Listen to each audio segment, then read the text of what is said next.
I want to welcome you on today's show, and as always, it's nice to have you join us. This is Political Spectrum coming to you live from Uyo, the state's capital, and I remain your host, Onumese Ehinoma Olusegun. Now, first on the President Tinubu's administration calendar, today is the 5th Tuesday, 2023, and it marks exactly 192 days of President Bola Tinubu in office as the President of the Federal Republic of Nigeria. This is now 6 months and 10 days as Commander-in-Chief of the Armed Forces. All right, today also promises to be exciting as we are going to be looking at some major developments in our nation's polity, as well as some unfortunate events that have occurred within the past 24 hours. As we speak in Kaduna, there is tension, over 85 people killed in Army's error bombing of bandits in Kaduna. This happened in Kaduna. Now, the Nigerian Army mistaking a village for a bandits camp. Surprising, okay? On Sunday night, bombed a Maulud event in Kurminbiri village in Igbagi local government area in Kaduna State, killing no fewer than 85 villagers. Now, a fresh statement from the National Emergency Management Agency, NEMA, stated that based on information from the local authorities, 85 dead bodies have been buried thus far, and the search is still ongoing. Quite unfortunate. All right, the report indicated that the casualties ranged from children, women, and elderly. Meanwhile, no fewer than 53 others seriously injured are in hospitals receiving treatment. However, a survivor said over 100 were killed. It was learned that while the event attendees were trying to rescue and take the injured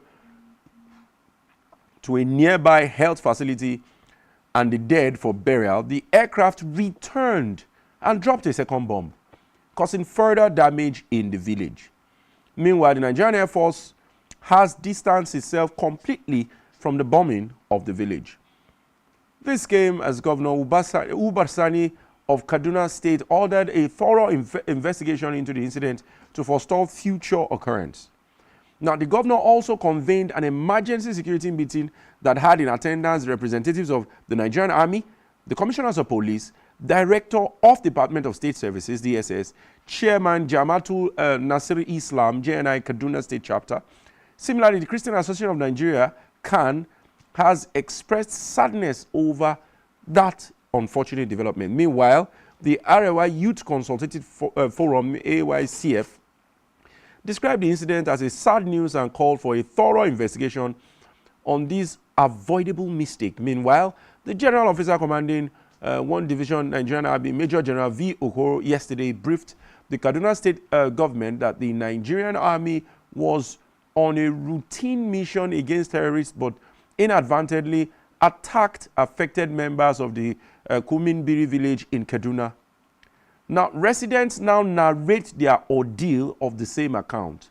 A resident in the affected community told journalists that when Muslims at Kuminbiri were observing Maulud event at the Tundunbiri village in Igbabi local government area of the state, a plane that hovered above the celebrants dropped a bomb which exploded and killed many.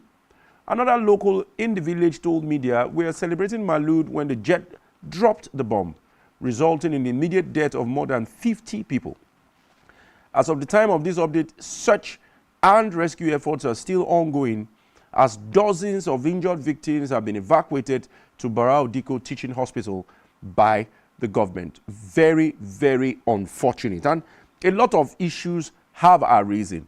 We know that normally before the army goes on a strike, there's what is called the reconnaissance.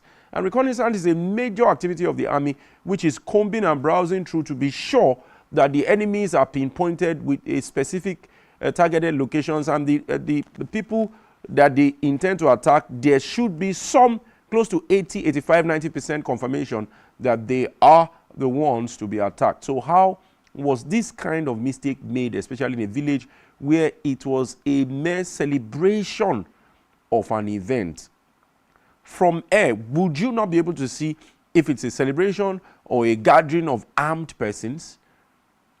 A lot of people have now begun to question the capacity of the military, especially in the deployment of technology, because this is a mistake that is avoidable. Anyway, our hearts go out to the families of the ones who have lost loved ones and those that are injured in the hospital.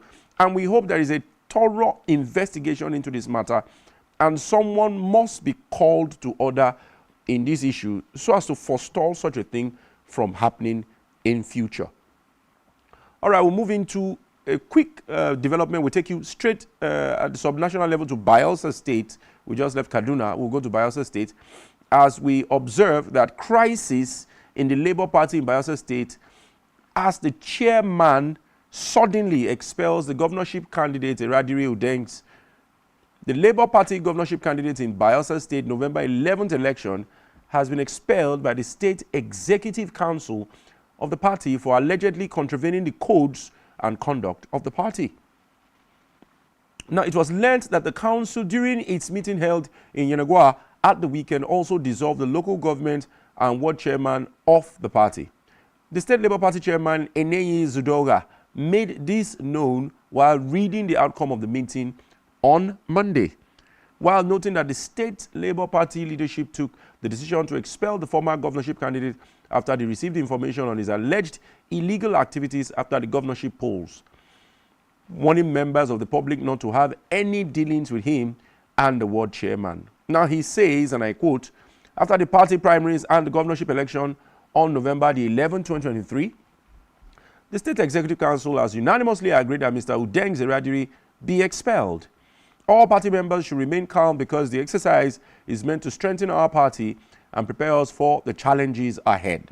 The general public is hereby advised not to have any dealings with the deposed local government chairman or Mr. Udengs Eradiri on behalf of the Labour Party. Now, the State Labour Party chairman said the council relied on the Article 12, subsection 62 of the party's constitution, which conferred powers on the council as well as the National Council to formally terminate all local government and ward chairmanship positions, adding that the chairman's tenure had expired since June 2023. However, Eradiri advised Zidoga to leave him out of the crisis rocking the state leadership of the LP and described him as an acting factional chairman of the party, adding that, and I quote, the party's constitution did not confer such powers on you, Zidoga. Eradiri, in a statement he issued on Monday, urged members of the public to disregard Zidoga's recent claim that he had expelled him from the Labour Party. So it is Zidoga's word against Eradiri's word. Now, he continued and he said Zidoga should deal with the crisis he invited when he betrayed his party ahead of the concluded elections by leading some members of his ESCO. These are allegations from Eradiri, the LP candidate. They said he led the members of the ESCO to endorse the state government, Doyediri, who was the governorship candidate of the PDP. Now, Eradiri said, and I quote, we all know what transpired ahead of the election. The so-called chairman worked against his party. He was accused of collecting 100 million naira to endorse the state governor. They betrayed the Labour Party the same way they betrayed our presidential candidate, Mr. Peter Obi. He led some of his ESCO to play the highest level of anti-party activities and doesn't have the locus standi to talk about disciplinary measures against anybody. Meanwhile, members of the LP Local Government Chairman Forum of Bayelsa have announced the indefinite suspension of the chairman himself, Eneyi Zidoga, and his executive committee due to their involvement in the anti-party activities during the just concluded state governorship election. The chairman of the Labour Party Government Chairman Forum, Mr. John Toby, who announced the indefinite suspension, said the action followed a unanimous decision to 6 out of 8 local government chairmen of the party and over 80% of the party's ward chairmen. So it is obvious that the Labour Party faction in Bayelsa, after losing graciously to the incumbent executive governor, seem to be enveloped in a measure of crisis. Labour Party state chairman accusing the gubernatorial candidate of anti-party, the gubernatorial candidate also saying that whatever he says holds no water and people should disregard him. Meanwhile, at the local level, they are suspending the state chairman, according to them, for anti-party activities. Anyway, it's their word against his, so at this level, we are still at the allegations level until new and fresh developments with facts and evidences and empirical data come out, then you're sure that you can hear it from us right here on Political Spectrum. Now, the second reading of the budget, moving to another development, second reading of the budget without documentation, quite strange. And this statement is credited to Senator Ningi, PDP, Bauchi Central. Now, he took a swipe at the National Assembly for hurriedly passing the 27.5 trillion appropriation bill presented before it at a joint sitting by President Bola Ahmed Tinubu last Wednesday for second reading without having copies of the document. Now, speaking yesterday in Abuja, Ningi, who was also the majority leader, House of Reps from 2003 to 2007, described the debate on the general principles of the appropriation bill without documentation as strange for the National Assembly. Now, he said that he had never seen a situation where lawmakers debate presidential budget speech without the budget itself. Ningi, who noted that there was neither sectoral allocation nor details of 2024 budget before the National Assembly, said, "This is a strange time for the National Assembly. I have not seen the National Assembly debating a presentation of the presidential speech." Essentially, what the president brought is more like the MTEP, which is the medium-term expenditure project, which the National Assembly passed. However, there is a strong signal that the 2024 budget will not undergo the necessary process and rituals. Now, appropriation is the key mandate of the National Assembly, according to him. See how they are throwing it under the bus.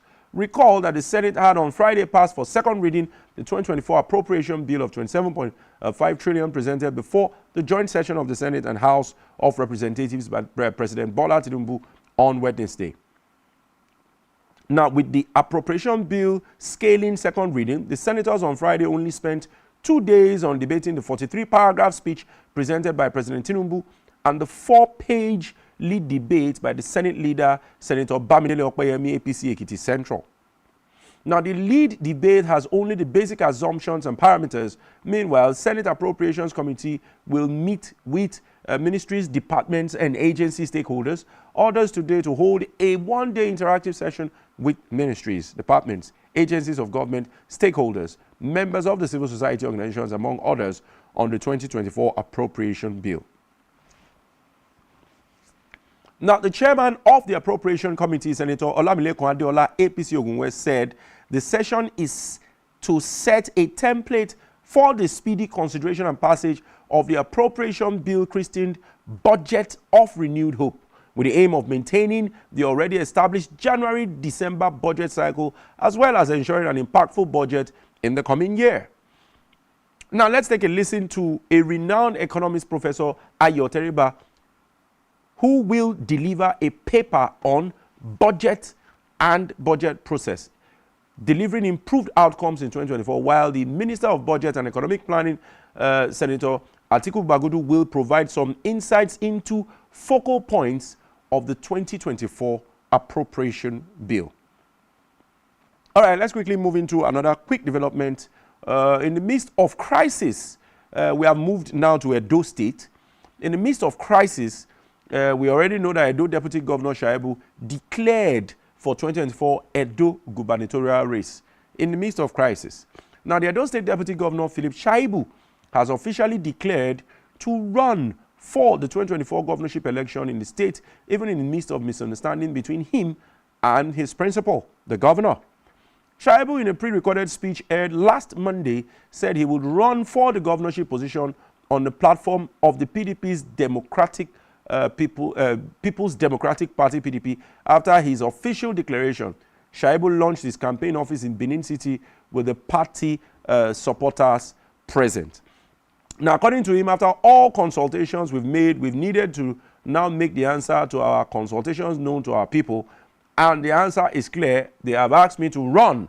The 53-year-old, who has been the deputy governor of Edo since 2016, said he stated that he had put his life on the line for the development and growth of the state, and he was determined to make the South-South state great again. Let's quickly take a listen to his video. From the great month of Benin to the world famous Benin bronze works, Our ancestors dominated their time, led the Nigerian dream from the front, and created a novel frontier for our future. When Edo was created in 1991, our brilliant leaders, fully aware of our ancestral destiny, named us the heartbeat of the nation. That was not an ordinary slogan. It was a call to destiny, a mandate that we must collectively achieve.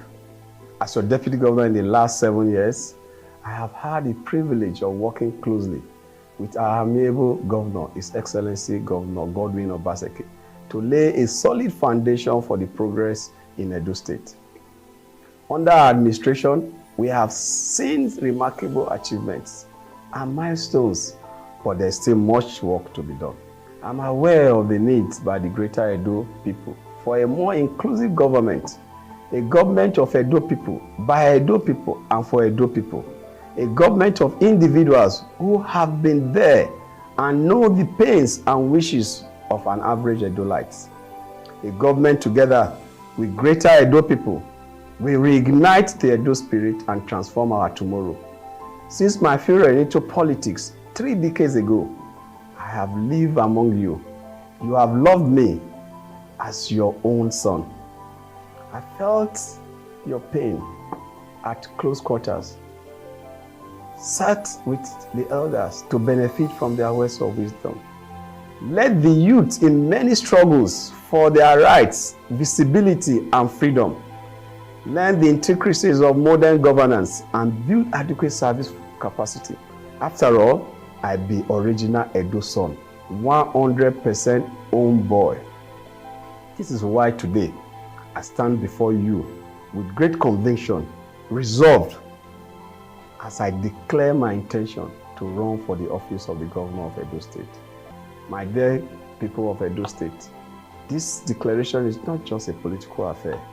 It is a call to destiny, a call to become the heartbeat of this nation, not just in words, but in deed.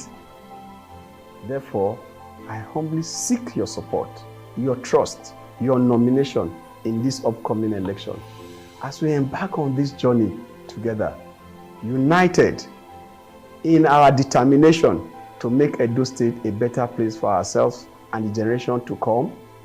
I am Philip Shaibu, your guy.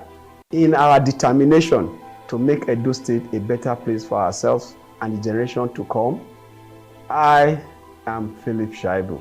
In our determination to make Edo State a better place for ourselves and the generation to come, I am Philip Shaibu, your guy, your 100% own boy. All right, Shaibu was involved in a running battle with Obaseki, which led to the forceful relocation of his office outside Government House. He later tendered an apology to his principal, seeking his forgiveness. Edo is one of the 8 states with off-cycle governorship elections due to litigations and court judgments. Of course, we know the way Obaseki has taken it. Initially, he said he wasn't angry with the deputy governor, but the activities of the deputy governor are showing that they are no longer in perfect unilateral. But the questions that are arising now are that ever since he has officially thrown his hat in the ring, I've said, despite all odds, I am contesting, what then is the countenance or the disposition of the executive governor himself? Let's take a look at the video where he made comments in a very public forum, talking about the executive governor himself, about Philip Shaibu throwing his hat in the ring. Office I currently occupy, and he's free to. And I think as a Nigerian, he has the constitutional rights to run. Nobody can and should stop him. The party will decide, and also the members of the parties will decide who will be the flag bearer of our party. In the relationship, as you know, is cordial. He wants to run for the office I currently occupy, and he's free to. And I think as a Nigerian, he has the constitutional rights to run. Nobody can and should stop him. The party will decide, and also the members of the parties will decide who will be the flag bearer of our party in the forthcoming gubernatorial elections in Edo State. All right, that was his clear statement that he has no problem with Shaibu throwing his hat in the ring as it concerns the 2024 elections. But according to him, which is a statement that is very, very pregnant with a lot of words and unforeseen undertones, he said the party will decide. Remember that Obaseki is a protagonist for the Edo Central. It is the turn of the Edo Central, which is the ASA. He is a protagonist of that. And a few other politicians also share in his sentiments and in his position. Whereas some other people are saying, hey, the job should be given to the most credible and the person that has the highest merit and capability and capacity and sagacity to be the executive governor of Edo State, to steer Edo into its future. So all those political horse tradings and calculations are what is beginning to build up in the heartbeat of the nation. All right, still on Edo State, Edo governorship 2024, let us also inform you that close to 30 aspirants are jostling to succeed Obaseki. Now, the Edo State government election is, let's say, less than 12 months away, but the Edo political firmament is already astir. The field is crowded with a host of aspirants who are seeking to succeed Governor Godwin Obaseki, whose second term will lapse in November 12, 2024.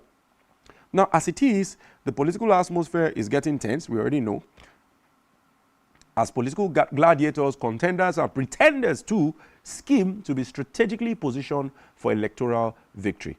Now, factors expected to shape the outcome of the election include the lingering power cum supremacy tussle between Senator Adams Oshomole, of course we know that, the immediate past governor of Edo State, and his successor, Governor Godwin Obaseki, especially battling for the soul of the state. Now, currently, both are strategizing to outsmart each other in the battle for the soul of Edo State. Recently, the governor Obaseki visited the leadership of the NUJ, Nigerian Union of Journalists, the Edo State Council, and has been visiting various parties and community leaders in what pundits consider as efforts to gain support for his yet-to-be-identified successor in the forthcoming elections. Now, not known to have lost any political battle since inception, Obaseki is said to be ready to deploy every arsenal at his disposal to produce his successor. Senator Oshomole, on the other hand, is said not to be relenting in his quest to reassert his dominance in the state political architecture, which he once held with iron fist. How this horse trading and scheming will culminate in an electoral victory for any of the two titans will depend on the right choice of governorship candidate from the motley of aspirants presently on parade. Zoning factor with Oshomole coming from Edo North and Obaseki hailing from Edo South that makes two. There is a consensus among some critical stakeholders that the next governor ideally should come from Edo Central.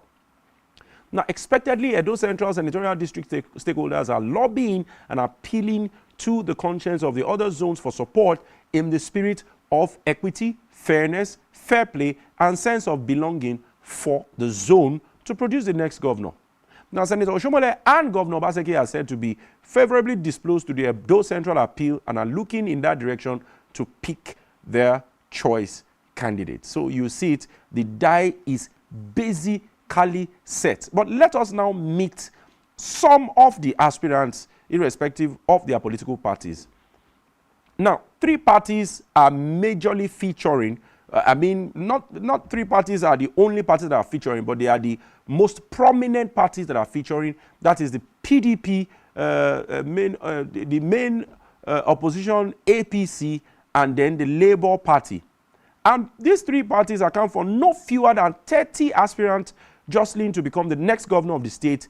The heartbeat of the nation. At the last count, the APC has 9 aspirants.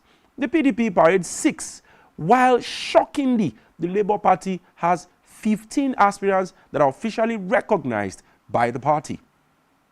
Now, those aspiring on the platform of the APC include Mr. Joseph Ikpea, Godwin Obaka, Colonel David Imuse, retired, and Monday Okpebolo, Professor Osereme Osumbo, who was the former governor that the court threw out, and immediate past Minister of State for Budget and National Planning, Mr. Clem Agba, or we could call him Prince Clem Agba. Now, amongst those aspiring on the plank of the Labour Party are one, Mr. Kenneth Imaswagmo, Mr. Dori Okoje, and Pastor Azeme Azena. Now, the PDP has the likes of Deputy Governor Philip Shaibu, Gideon Ikine, and Aswe Igodalo, among others. Now, you can see some of the pictures of the notable faces that are going to be throwing their hats in the ring. First will be the primaries, and thereafter the major candidates for each flag bearer of the political parties will then emerge. Are we saying at this time that the political contest is going to be heated up? Of course, we all know that Edo is the hotbed of political activities, and most times it could become very tense because we have a lot of political elites and intellectuals at play when it comes to the political dynamics and machinery in Edo State. All right, if you're just tuned in, it's Political Spectrum. We'll go for a short break. Thereafter, we'll have one of our guests join us from the ancient city of Benin. We'll have a conversation on the political temperature in Edo State. Don't go anywhere. Stay tuned. We'll be right back.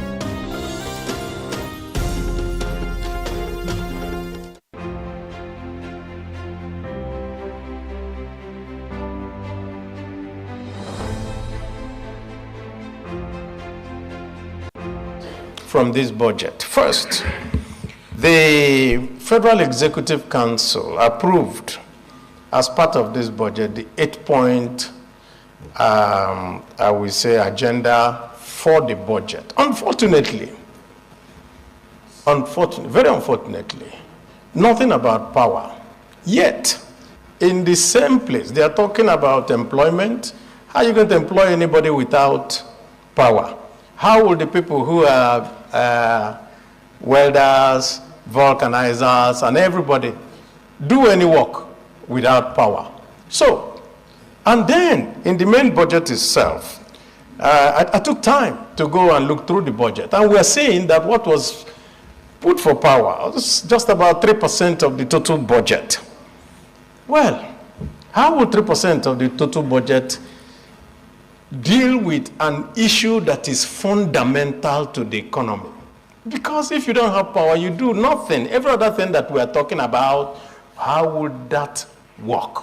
So I think that this budget, I pray that we look around at it again as a Senate and see how we reorganize the priorities in the budget. Otherwise, what we will see is garbage in, garbage out.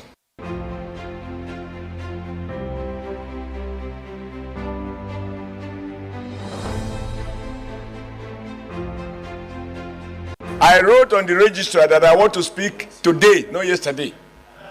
I only commented on child abuse and women abuse yesterday. If that's an offense to the acting leader, thank God you are acting. Mr. President, let me lend my voice and commend you for getting us to sit today, be Friday. I think this is to respond to Mr. President's request that we do everything we can to maintain the budget cycle. And you have provided leadership for us to sit.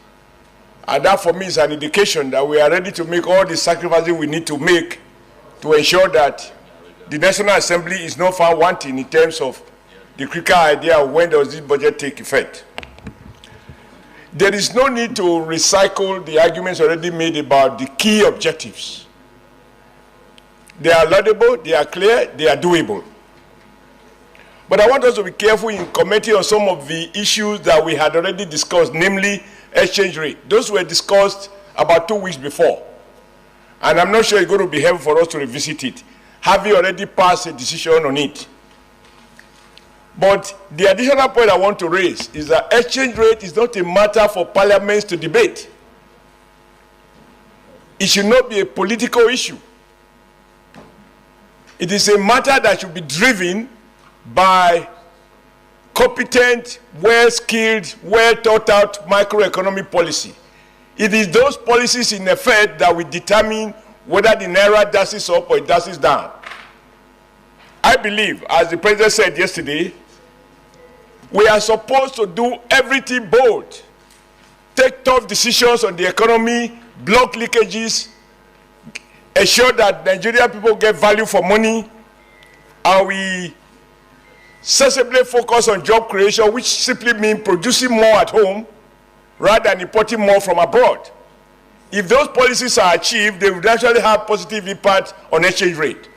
We have to be careful. We can't endorse the activities of those who are operating outside the system as being the key drivers or those who determine what our exchange rate should be. That is why those or people who claim that they are buying Naira at 1,100, I'm like, we as senators, we shouldn't be seen to be patronizing a market that is unknown to law. Therefore, I think the 750 is okay. If I have my way, it should be 500. Because the indicator should be that as a nation, we do not accept that the Naira continue to suffer endless flogging. It makes macroeconomic objective, in my view, to target the idea of bringing down the exchange rate and achieve stability at the rate of 750 or even below. Lastly, in order to keep to time, sir, I hope that those resolutions we pass in this house that we directed to Parliament, this is the occasion to visit them, with particular reference to the Bini, Auchi, Okene, Lokoja Road. That job has passed through almost 4 presidents. And as we speak, Mr. President, I can't go to my village from Benin. Senator Monde cannot go home. So I hope that the Appropriation Committee, when we see the details, that road is reflected during this dry season so that this government can have the credit of completing a road that has passed through several presidents. If we don't get that road done, the economy of the South-South is severely affected.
Just quickly take out a few seconds to try to reconnect you.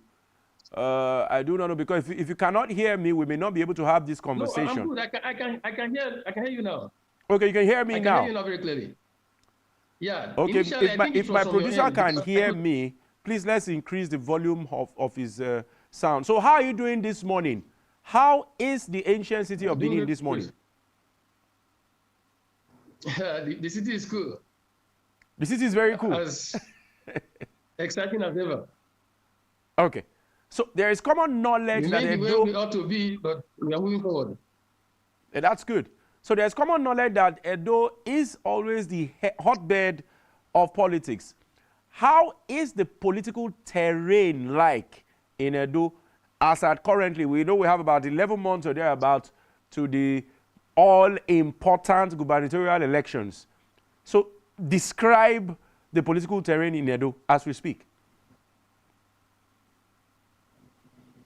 I think the terrain is normal. Normal in the Nigerian context, in the sense that there's nothing peculiar. It's within the purview of our democratic evolution as it is today as a nation. And that is to say that it's not different from what is happening in the past in elections in other states that took place recently. So preparations are ongoing. You have candidates, no, sorry, not candidates, aspirants who want to become governors. Yeah, who wants to become governor of Edo State come November 2024. And of course, across the party lines, I'm sure that the aspirants are numbering more than 100 possibly. Wow. Okay, if we're taking all the political parties together. Of course, if you want to take just say, okay, you want to say 3 major political parties, PDP, APC, and Labour, just from those 3, I can count on my fingertips about 100 candidates. I mean, 100 aspirants. I always use candidates as if you know. Wow. Even over 100 aspirants. That's the truth. Of course, you know that there is this famous Southwestern politician that hypothesized that during electioneering process, there are the contenders and there are the pretenders. And that soon entered into the political dictionary of the Nigerian political culture.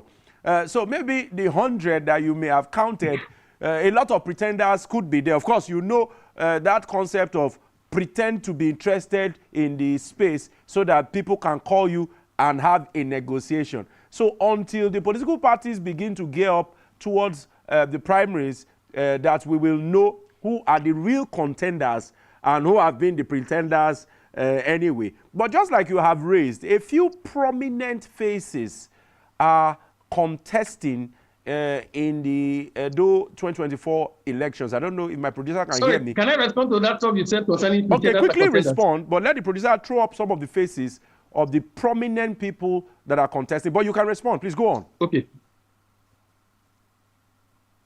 Okay, I said I quite agree with that viewpoint, no doubt.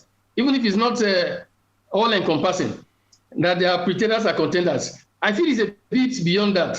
There's no contending the fact that there are so many pretenders who just participate for the sake of it. That's why they are called aspirants. Everyone has the right to aspire, as far as you fit into the requirements for that office. In fact, I'm sure they want to go by a survey. Yeah. More than 40% of people in Edo State have the reach or capacity to aspire. And that's why they're called aspirants. But apart from the pretenders who possibly are part of it, as the process evolves, there are those who equally have interest genuinely, not that they are pretenders. But unfortunately, the dynamics of the process, we edge them out. A number of factors come into play. You know, in Nigeria, our political process is about the most expensive in the world. I put the bulk of the blame for that on our first president in this Fourth Republic, General Olusegun Obasanjo, because he was the one that adopted the American presidential system of government without recourse to incorporating the sectors in total that make it up. So it seemed like Nigeria just adopted the paraphernalia of that concept, the luxury of the presidential system as it is practiced in America. But I don't mean to interrupt. Due participation. Mr. Frank, I don't need to interrupt you. Yes. But of course, you know your arguments are always very, very acutely insightful. But I will say yet again that Obasanjo may have been accused to have brought in that style of government, but until we had practicalized it, you will not have the so-called knowledge that you have now to either be condemning or be commending such style now, because we have set it to play and we now see that, okay, maybe it may not be in perfect unilateral with the political culture of the Nigerian state, and then you can now throw the blame. But if you had not brought it, we probably would not know the depth and the details of what it entails. Go on. I still hold a different view. Okay. I hold a different Support view. your view, sir. That viewpoint will seem to, in my opinion, will seem to stand logic on its head. Okay. You don't learn from behind. It's just like Inosu Motors now producing vehicles. Inosu Motors did not go start from the scratch. Where there's already a standard and due protocol of how something is done, you go by what is already available. Those who went about the study, they practice it to the point that they've hit the mark of competence. So it was intentionally practiced the way it's being practiced. I still say it laid that foundation in the aborted Second Republic. Okay. The major political parties in the Second Republic, there were about 5 of them. Was there, even if it's not as bad as we have it today, unfortunately, but there wasn't due participation of all and sundry. The concept of disaggregation to promote the possibility of everybody being involved in the process. That is what democracy is about. The founding father of democracy, Cleantonez of Greece, Athens specifically, he propounded this viewpoint way back 507 BC because people were getting tired of dictatorship and oligarchy. So it was a case of ensuring that everybody is participating in the process. So in adopting presidential system of government, I still maintain that we adopted it, we took the glamorous and luxurious component and left out the critical part that makes it work, which ensures general participation. See America today, anybody that wants to contest for president, whether you have a dime or you are a billionaire, people contribute. The laws are structured to ensure that everybody participates. Because That's people correct. pay money, they contribute to the process, they take ownership of it. But in Nigeria, I'm telling you presently, my brother, in 1999, the cost of contesting for an office, say House of Assembly, may have been about 5 million or less. Then. In 2023, is as much as over 100 million or thereabout, depending on the constituency. To contest for the presidency of Nigeria, the kind of money involved It's in billions. is such that no matter what, our democratic evolution is meant to be hampered by the practice that is inherent in the process. That's why I said I put the blame on him. We are not the only ones practicing democracy. There are other countries that practice presidential system and they fared better than us. That is the truth. There are so many countries. I mean, if not going too far, look at South Korea. Even come back to within the African sphere. Look at South Africa. Is it not Obasanjo that set up EFCC in 2003 or 2004? That's when the act was passed, I think. Now, can EFCC hold any president to account in Nigeria?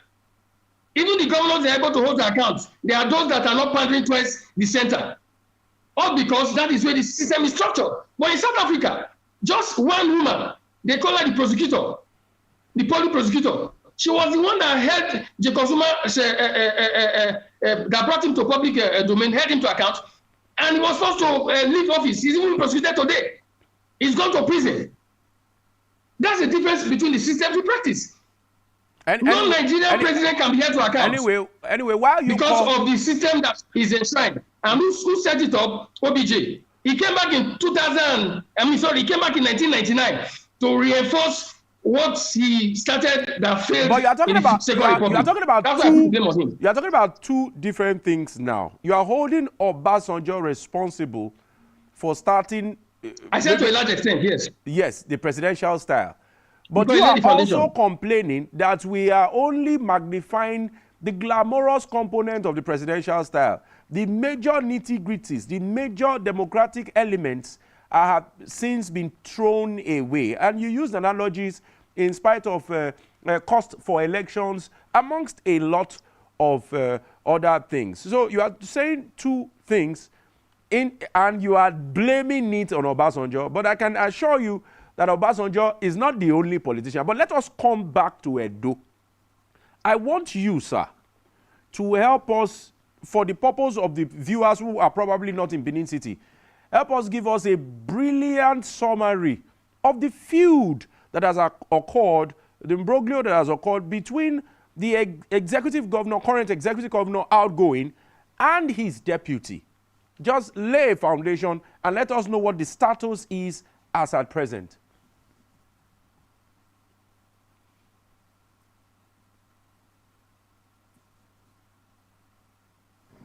All right, can you hear me, sir?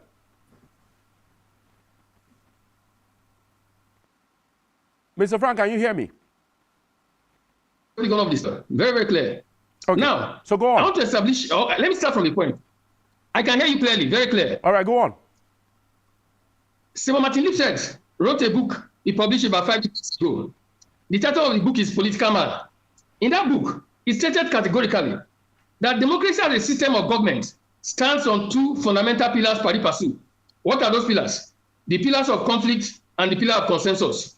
So in any democratic venture or voyage, there's always a balance or some form of equilibrium between conflict and consensus at the same time, as far as the frameworks are properly exploited within the law.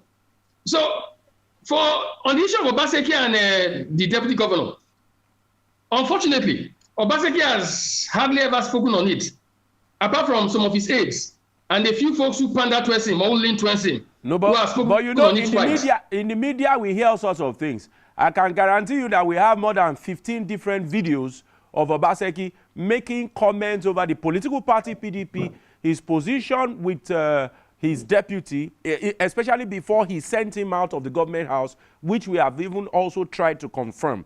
So we have video evidences of Obaseki making comments about it. But you can continue. I think, okay, I get your point, because I guess I mixed up the issues a little. Because the comments he made pertain to, the conflict had 2 phases. You know, the first one was the one where the deputy governor went to court. True. To say that there was, for the court to bar the governor and the House of Assembly from attempt at impeaching him. Yes. Of course, the governor responded then. I'm actually talking about, they've gone past that stage because by some dint of happenstance, they said there was peace, to the point that the deputy governor even apologized, and it's in public domain. Yes. So I felt that phase was by the side. Before this present one, where the issue has come up again. Of course, we know that in politics, sometimes issues are never really resolved until the entire process is over. So I have a stand on this matter. Personally, that all this stuff is ongoing is a reflection of the failure in our practice of this presidential system of democracy.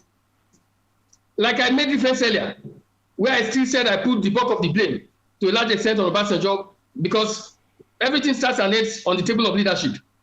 He started it. That's why I said so. Now, in a proper democracy, some of all these things will not be heard of. What is the essence of a nation state but for clearly articulated laws? Anybody who steers the ship of state will normally exploit it to whatever extent where the laws are vague. What this indicates, in my opinion, and they don't say it's not the first case, it has happened in other places. I'm not putting the blame on Obaseki or putting the blame on the deputy governor or anybody per se. I am putting the blame on the deficit in the system of government we practice. You don't hear of such in more decent democracies, even in West Africa. So it's because there are no clear-cut laws to ensure that things are done properly. That is why chief executives, presidents, or governors can push it beyond the limit, because where the law is vague, men will assume their status or take due advantage, as the case may be. So that is what we're experiencing. It's very unfortunate. I was telling somebody recently that if Baron de Montesquieu were alive today, he would be crying without tears to shed. Because when he propounded the theory of separation of powers in the piece he wrote about 3 centuries ago, The Spirit of the Laws, the viewpoint was to promote governments where there is partnership, there is division but harmony in purpose. That is why there is the executive, there is the judiciary, and there is the legislature. But in Nigeria today, some scholars have said that what we actually have is 1.5 system of government. Some people say it's 1, in the sense that we don't have 3 arms. Now we have just executive arms, and we have the judiciary as a miniature appendage, why the legislature does not exist, but for the purpose of rubber stamping whatever the executive thinks. If it were a functional democracy, where is the legislature to ask questions? They are supposed to question the process, because whatever is ongoing, the feud between the governor and the deputy, whether it's good or bad, it impugns upon their capacity, it impugns upon the image of the state, especially when they are the ones that fly the flag. Okay, still... So that's what I'm telling you presently. Edo State is peaceful, no doubt. Okay. The deputy governor has a right to contest. So, if I want to address it from the standpoint of the policy of what is going on, let me tell you something free of charge. Let's extend. Let me tell you something free of charge. Yes, no, hang on. Let's extend this conversation now. Okay. Still standing on your argument. Are you saying that Governor Obaseki has done what he ought to do as the executive governor and he does not share in any of the blame? It is probably Obaseki, it is probably Shaibu that has overreacted to a reasonable extent. Where is your own position? I want to know from your political ideology, because you have propounded a lot of theories from very, very lettered sociologists and philosophers. So what is your political ideology? Do you think it's Shaibu that is taking it a little bit too far? Because a lot of people say Obaseki, yet again, although they are still at the realms of allegations, that Obaseki was using the instrument of the office of the governor to actually try to intimidate him. But we are not staying on this topic for too long because we have other issues to cover. Please respond. I get the point. In my candid opinion, it's a jumbled up arrangement, in the sense that there's a mix of both parties going to extreme at some point. The only way to give a clearer narrative on this issue is to identify the specifics, the events that have happened over time, and address them independently.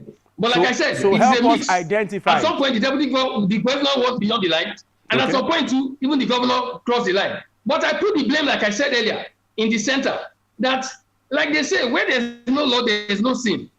So if they were defined as in framework as to how things are done, if they were defined frameworks as to the capacity of the government to take any decisions, we haven't talking about this. Have you not seen how many state governments have removed the House of Assembly rules and said they are doing innovation because of a political contention? Look at the one that happened in Rivers State.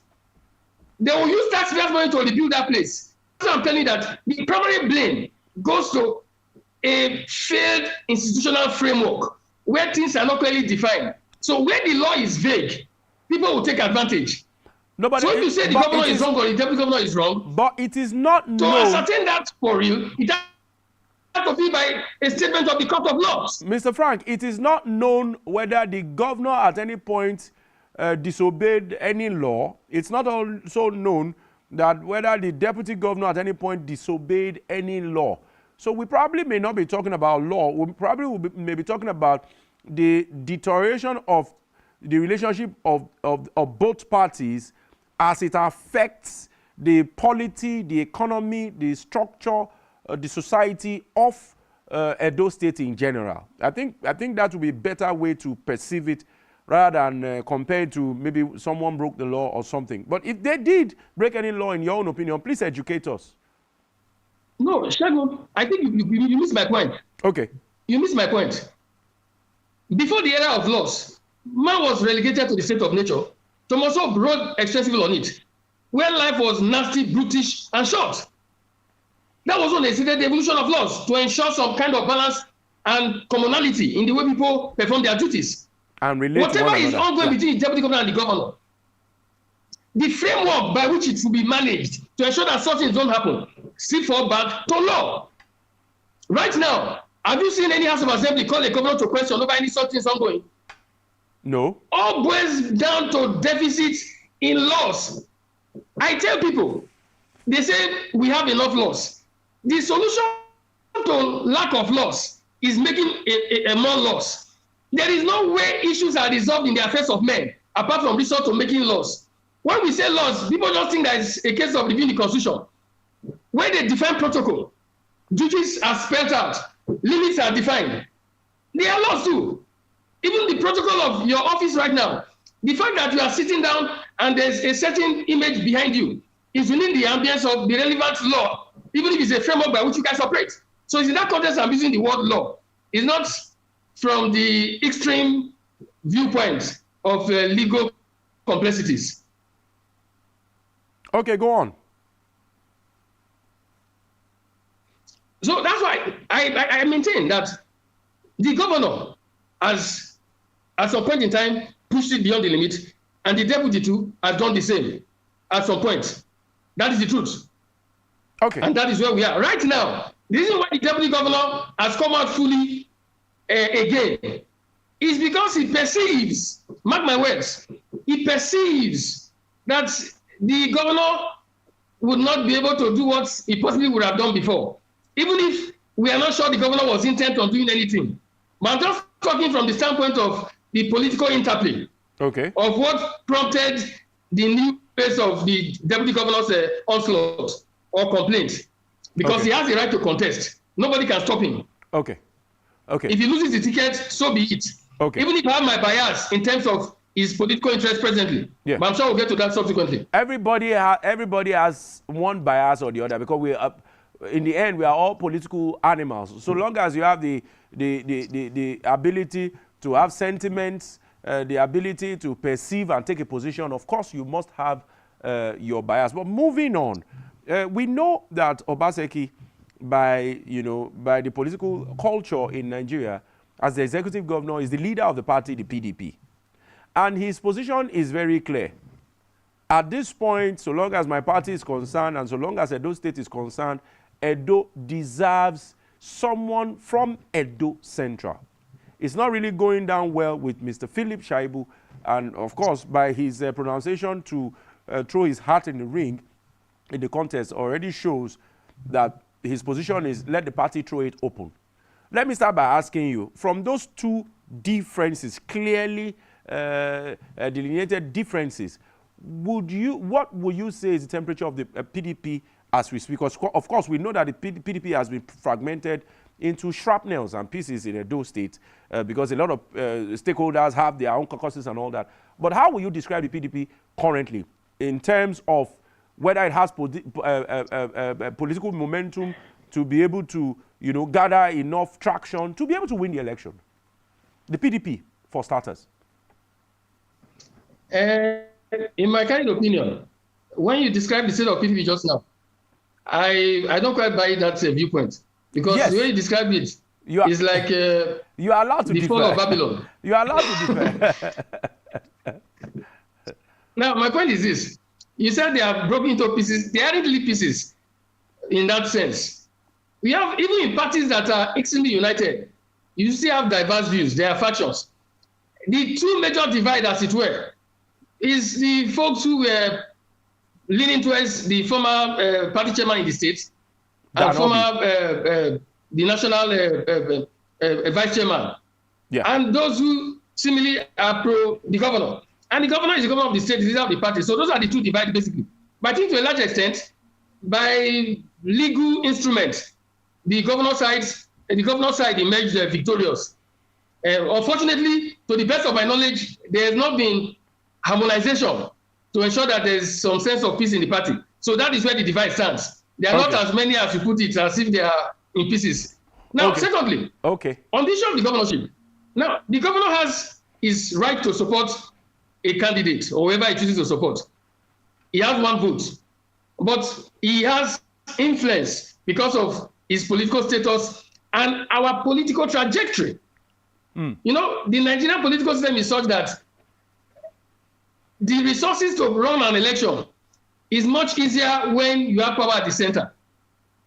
So anybody the government panders to us has so much advantage. It's not about Edo State. It's about the Nigerian political failure, where not the people in general are seemingly encouraged to participate by their financial contribution, which makes them take ownership. But rather, a few people are the ones that finance it, sometimes even just one person.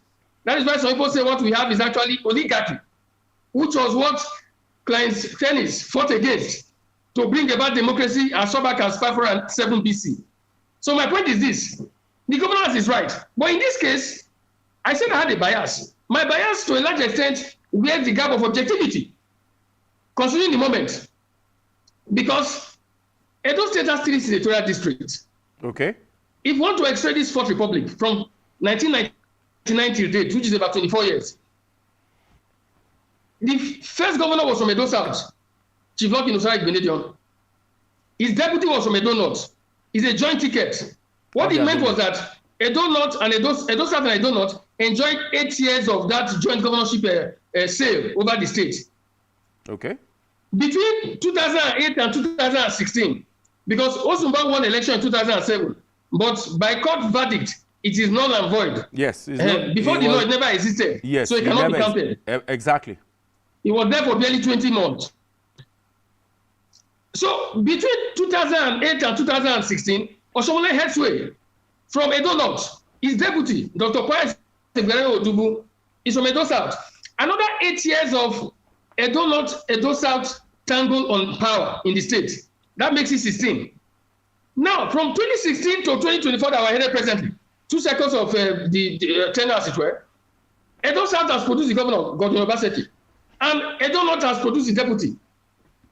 That makes 24 years of uninterrupted power holding between Edo South and Edo North over the state. So the clamor for a change is not cast in stone. It's not a law per se, but it's a latent viewpoint, latent but dominant, even among those from the different senatorial districts. Talking about Edo North and Edo South, if you x-ray the view of the populace, because of that spirit of justice, that perception of some sense of fairness and equity, they say, no, it's better for this thing to actually go to the third senatorial district, so that some people will not feel as if it is not their call. Unfortunately, in Nigerian democratic practice, it is not difficult to just limit it to just one sphere. If our democracy had evolved enough, where the power actually belongs to the people, if it actually reflects the words from which democracy was derived from two words, two Greek words, demos and kratos. Demos means the people, kratos, rule or power. So democracy is actually rule of the people. That was what Cleisthenes introduced over 500 BC to address the dissatisfaction of those in Athens against the oligarchy and dictatorship that was prevalent. So people from the different central districts have that feeling. Unfortunately, in our Nigerian practice, power is so centralized and absolute. And because of the culture of impunity, anybody that has it can pander or maximize the benefit to his region. So it now makes it more necessary that there should be participation of all and sundry from the standpoint of senatorial divide or regional divide. The last election, was APC not inclined to give it to a northern candidate? Some of the leadership of even the party chairman, was it not the name of Lawal that I submitted initially? All of a sudden, where did the glamour come from? Some governors in the north said no.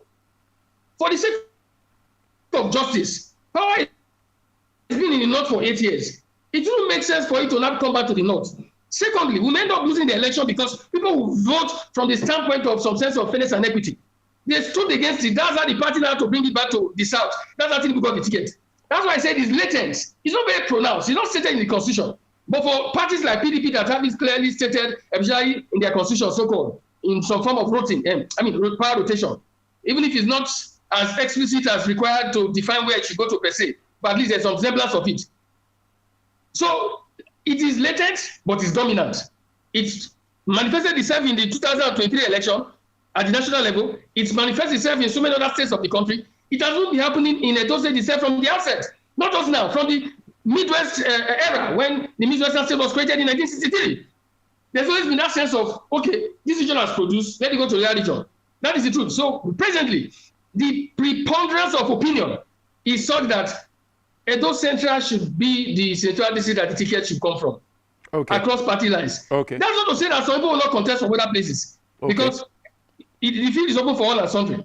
But the core party leaders will normally consider the prevalent polls of party members and voters across the state in ensuring that it is structured to promote the possibility of it going towards a senatorial district for the sake of justice and fairness. Okay, you have made your position very clear, which means you are an advocate of power at least rotating to Edo Central in the name of fairness and equity. And that also is the governor's stand and a few other politicians. Let's now go into the APC. If you go into the APC, I don't know whether my producer can show some of the pictures of the people who are aspiring. Some prominent names like Prince Clem Agba, like Pastor Osagi Izeyamu, a lot of names, Dr. Osifo, the former commissioner, a lot of contestants that are either from Edo North or from Edo South. And then in the PDP also, Philip Shaibu and all that. What do you say to these people from the North and the South who are also arguing that people should be given credence, people should be given this position on the platter of competence, merit, capacity, and sagacity, rather than rotate it from north to south to central to north to south, that it should be fairly on merit? What do you say to those politicians, Mr. Frank? And what I'll say to them is that rotation, in quotes, does not undermine or exclude competence, merit, and all those factors you listed. First of all is that, like I talked about fairness and justice, and before I went to that point, I emphasized something, that this concept of the spread of showing that, okay, these people participate, let's say people participate, it would have been necessary if Nigerian democracy had been primed on those 2 words, rule of the people. It's because of the way it is today. That is why there's undue advantage to power of incumbency, which necessitates the clamor for every region or senatorial district or section to want to have their share. I said so very clearly, that if the law were given the pride of place in terms of supremacy and the practice of fairness to all and sundry, where governors are held to account, a senatorial can produce governor 20 times. People will not complain because the service will be properly spread across all and sundry. They will not just use discretion to shortchange some people. But because of where we are, that is why we are still clamoring for such a representation where there's some sense of somebody from here or there. I must make that point very clear. Secondly, it's for the sake of some sense of being carried along, fairness. But the first point is more important. So I think that competence is everywhere. There is no ward in Edo State, even units, where you not find people with philosophical depth in terms of knowledge and profound contemporary spread. Just like it happened in the Bible, when this guy thought that he was the only prophet, only to get to know that there are over 700 prophets are not bound to a bar. In every unit, there are people with capacity of philosopher king that can present over the affairs of state. But you know, the Nigerian political system is structured to a large extent to ensure that universal suffrage is undermined. And that is a ball of different color. Yeah, it's a different argument level of altogether. entirely in terms of consideration. Okay. But as far as election in Edo State is concerned, is that? Yeah, continue. So like I'm saying, separate those argument. who are contesting, Go on. they have the right to contest. Nobody stops them. But over time, just let me learn. Over time, before the primaries proper, the prevalent pulse of the people will put them where they belong. This is not the first time. That sense of fairness and equity, the prevalent pulse, the preponderant opinion of the people, we compare even the party to, as in ensure fairness, which will give it to those from that senatorial district. Not by imposition. It will just flow naturally. People like Philip Shaibu, he will contest, he will get to the primaries, I hope so. Because right now, there's no certainty as to anybody being a serious candidate. The only time we know candidates are serious is those who purchase the party form. And that process has not come yet. So it is when they buy the party form and they now participate in the primaries between 1st and 24th of February 2024. That's when we know those who are really serious, especially buying the party form. That was my point. I'm sure I can tell you with confidence that more than 70% of people who have been created interest, they will not buy the party form. Before the time comes and the party fixes the money, just the amount for the party form, we make about maybe a quarter or more of the vote aspiring for offices to step aside. Because Nigerian politics is driven by money. Unfortunately, the money factor is more critical than ideology or ideas to transform the state. Okay, a lot of people have also... That's where we are. A lot of people have also criticized, as we begin to wind up, I just have about 2 questions or thereabout for you. A lot of people have also criticized that for the first time in a long while, we are seeing a lot of people who are interested in clenching the office of the executive governor in Edo State across all party lines. You know, by the reports we covered, about 15 people in Labour Party are already showing interest. We know that PDP, the number in PDP will eventually increase, because we also hear that pharmacist Orogide had left PDP, but is also interested in being a governor, amongst a lot of other people. And then that now underscores the fact that there could also be theories around the fact that probably in the last 8 years, Edo did not enjoy the leadership style or the dividends of democracy, as they often say, of Governor Godwin Obaseki. In your own very candid and fair opinion, how would you rate the performance of the outgoing governor? He still has about 11 months or thereabout to still be governor. But that means he has spent a greater percentage of 7 years or thereabout. So how would you rate his performance, which probably could be the reason why a lot of people are interested, to change the Edo narrative? Okay, there are two questions folded in one fire. Very well. The first one you put forth was concerning why so many people are participating. Very well. I'll respond to that before coming to the governor's performance so far. You are a good scholar. It is an established fact that in Nigeria, there is no sector that has grown in leaps and bounds in terms of profundity, finances, success, more than the political sector. There is no sector where you can make the kind of profits, the kind of money that you make in politics. You can't make it even in crude oil business. So I'm not saying that so many people are not participating because they genuinely want to lead, but I'm telling you that a latent drive, very prevalent, is the benefit that accrues across Nigeria. People contest because the benefit that comes from being in that office is almost more than the prospect of looking forward to going to heaven. Just to emphasize how serious it is. So let me give you just one sphere. So are you saying it's basically because of the benefits, that's why we have an explosion of the number of people who are interested? Across the country. Okay. Yes, across the country. No, we're talking about Edo State. We're talking about okay, let me tell you something that happened. We're talking about Edo State. I know. I'm talking about why those people are participating. Now, just from the standpoint of security votes, which is a trend that is peculiar to Nigeria, possibly among all the countries of the world, there are some governors in this country that on a monthly basis collect as much as 1.5 billion as security votes.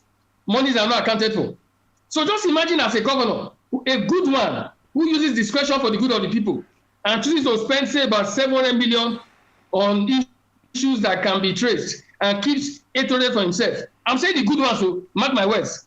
Yes. So if you multiply 800 million by 12, by 4 years, or by 8 years, calculate the amount that the person will have made. Even Dangote, if he had his way, will want to participate in the process. So that's why I'm telling you that the Nigerian system is political practice or democracy for the elite, for the rich. That is not other sources of income. I mentioned only security votes. A governor that is very kind, that is concerned about the people, who doesn't take much from security votes, after 8 or 4 years in office, should be able to boast of no less than between 8 and 10 billion. What business can you do to make that kind of profit? My brother, I put it to you that is the primary reason. I'm not talking about Edo State, I'm talking about Nigeria at large. Is a latent reason, even if so many people have other reasons. But that incentive is too much an incentive for even an Indian that doesn't want to participate in politics to live unattended. Because it's a wolf. Okay. I'm sure you have friends who are participating in politics. Somebody, before he contested, he wasn't in the National Assembly or House of Assembly. He was not worth 20 million. Immediately he contested, within a few years, he has a mansion in Abuja, he has one in Lagos. He doesn't have any tax receipt to show income gotten. Where does it come from? From the political system.